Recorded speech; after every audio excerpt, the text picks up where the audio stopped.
Welcome to the Deep Dive. We're here to cut through the noise and give you that shortcut to really understanding complex topics.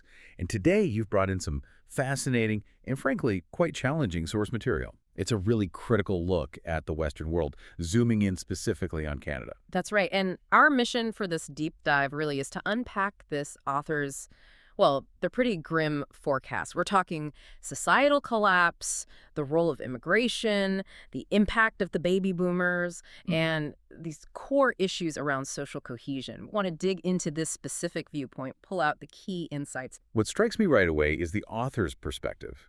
They're an immigrant originally from China, came to Canada in '83. So they're not an outsider just observing. They actually lived the Canadian dream, overcame significant hardship, poverty, racism, humiliation, even got to Yale on a full scholarship, and they credit Canada for those opportunities. Yeah, exactly. And that personal journey is so crucial here. It adds this layer of complexity to their critique, doesn't it? They achieve success within the system they're now taking apart. It gives their criticism a particular kind of weight, I think. They're not just theorizing, they've lived it. Okay, so let's dive straight in then. The author's main point, their central thesis.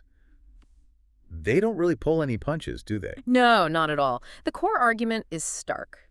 The Western world, and Canada especially, is heading for collapse, and they frame it as systemic, generational, not just politics as usual. And they use Canada as a prime example, focusing heavily on recent immigration pressures. Yes. They point out that millions have immigrated just in the last 5 years, mostly settling in a few big cities. And the author connects this directly to everyday impacts, right? Like housing. Absolutely. Driving up housing prices, fueling inflation, making the cost of living higher for everyone, while wages kind of stay flat or even go down. That's the argument presented.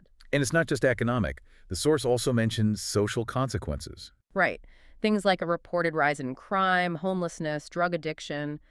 These are presented as symptoms of this broader societal stress and instability. Okay, so beyond the immediate pressures, the author raises a deeper question about Canadian identity itself. Yeah, this is where it gets really interesting. They argue that while immigration might offer short-term boosts, like, GDP growth.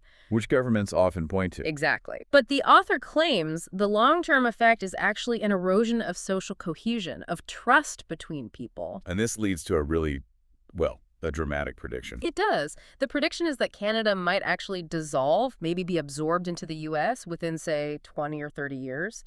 And the reasoning given is this perceived fragile identity, a lack of deep national unity. It's quite a claim. A very provocative claim. So if the outlook is presented as being so negative, why does the author argue that immigration remains the default policy? Well, they lay out 3 potential economic strategies Canada could pursue.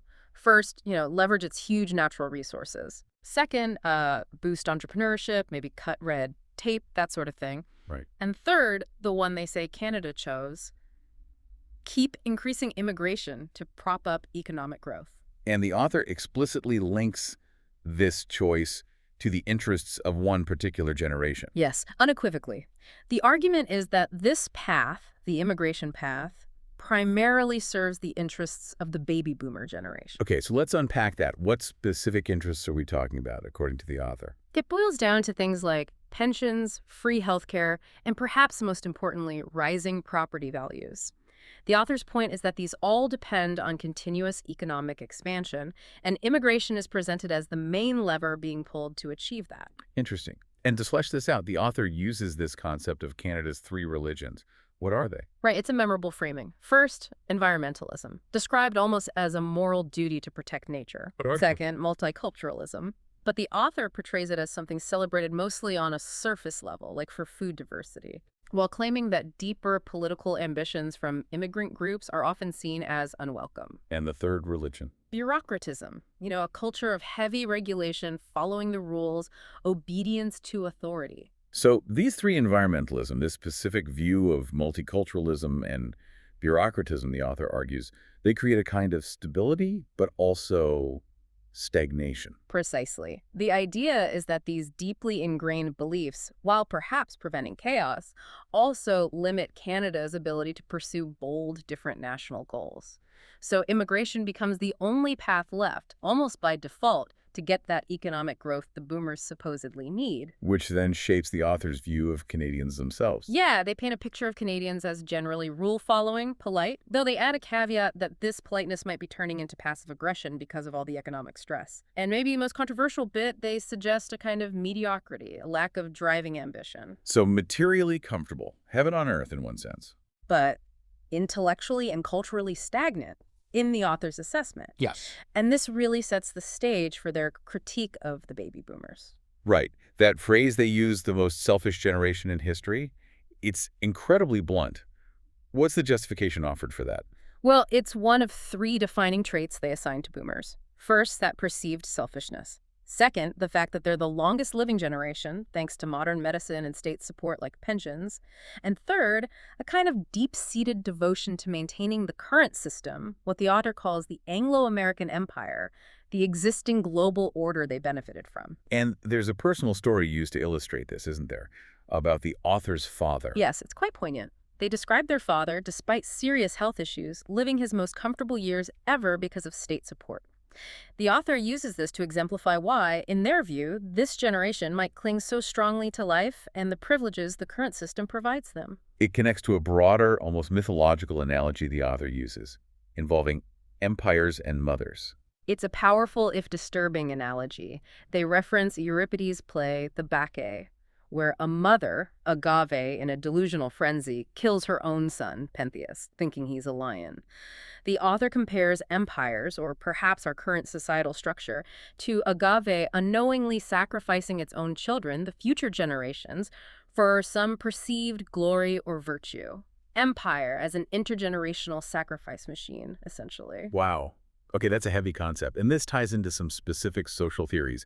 Calhoun's rat utopia and Turchin's elite overproduction. Exactly. They draw parallels. Calhoun's experiments, you might remember, showed rat populations collapsing not from lack of food or water, but from social breakdown when conditions became too crowded or unnatural, even in utopia. Social dysfunction, even amidst plenty. Right. And then Peter Turchin's theory suggests that when a society produces too many potential elites, highly educated, ambitious people than it has positions for. You get intense competition. Intense competition, frustration, instability, too many people fighting for too few spots at the top.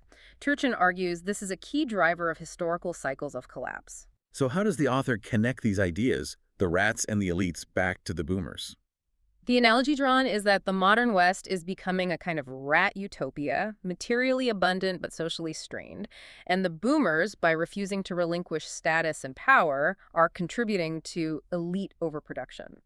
They're essentially blocking the pathways for younger generations, creating that stagnation and frustration Turchin talks about, trapping them, in a sense. So if this is the author's diagnosis, they also seem to argue there's a reluctance to actually name this problem. Yes, that's a key part of it. They claim society finds scapegoats instead of confronting the core issue. So blame gets shifted to immigrants or specific politicians like Trump or Trudeau or shadowy groups like Jews or the deep state, anywhere but the generation they see as central. And the author's core accusation, the unspoken truth they want to highlight, is what exactly? It boils down to this. The real driver of decline, in their view, isn't external forces or specific villains, but a collective. Well, a collective selfishness, laziness, and corruption within Western societies. And they point the finger squarely at the baby boomer generation as the primary architects and beneficiaries of this situation. Given how dire the analysis is, what's the proposed solution? Is there one? It's interesting. The author seems quite fatalistic, suggesting maybe nothing can actually be done now to change the course. But the one action they advocate for, the main solution, is surprisingly simple. Tell the truth. Yes, tell the truth. Tell the truth to future generations about what happened, about the dynamics at play, even if it's too late to fix it for ourselves. Honesty is the last resort, perhaps. Which really leaves us, and you the listener, with something to think about, doesn't it? If this analysis of Canada, focusing on immigration and the boomer dynamic, holds any water, what might it imply for other Western countries facing similar demographic and economic pressures? And maybe more profoundly, how might the truth we choose to tell the next generation actually shape their ability to navigate the challenges that lie ahead?